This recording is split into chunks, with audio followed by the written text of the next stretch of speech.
Vakar cienījamies skatītāji, ēterā šodienas jautājums, un Eiropas Savienības valstu līderi pulcēsies ārkārtas sanāksmē, lai vienotos par atbildi ASV prezidenta Donalda Trumpa draudiem, piemērot jaunus tarifus valstīm, kas iestājušās pret viņa ieceru pārņemt Amerikas kontrolē Grenlandi. Vismaz pagaidām šajā jautājumā Eiropa spējusi demonstrēt krietni lielāku vienprātību un solidaritāti nekā daudzos citos.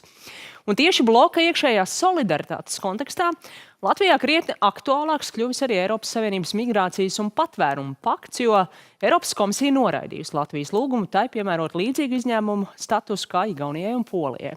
Iekšlietu ministrija gan turpina uzstāt, ka Latvija neplāno neuzņemt patvērumu meklētājus, ne arī maksāt naudu par neuzņemtajiem, un jau rīt iekšlietu ministrs dosies skaidrot šo nostāju bloka tieslietu un iekšlietu ministru padomē. Bet kāpēc, lai šoreiz mūsos ieklausītos vairāk nekā iepriekš, un vai Latvija ir vai nav jau laikus izdarījusi visu iespējamo, lai šādā situācijā nenonāktu? To šokar jautāšu iekšlietu ministram Rihardam Kozlovskim no Jaunās vienotības. Labvakar! Labvakar! Un Saeimas ārlietu komisijas vadītāja Inārai Mūrniecei no Nacionālās apvienības. Labvakar! Sveicināti! Neoficiālās ziņas, ka Polijai būs izņēmumi šajā migrācijas paktā, tās bija jau oktobrī, un tad jau gada beigās pavisam oficiāli mēs zinājām, tātad no mūsu reģiona Polijai un Igaunijai ir šāds status, Latvijai un Lietuvai nav.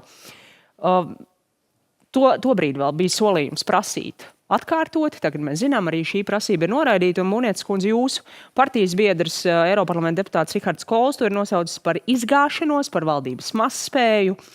Ja neskaita to neapmierinātību ar šādu rezultātu, vai jūs esat apzinājuši, vai jūs varat nosaukt, kas konkrēti ir tās lietas, ko valdība nav izdarījusi, lai šāds izņēmums būtu panākts?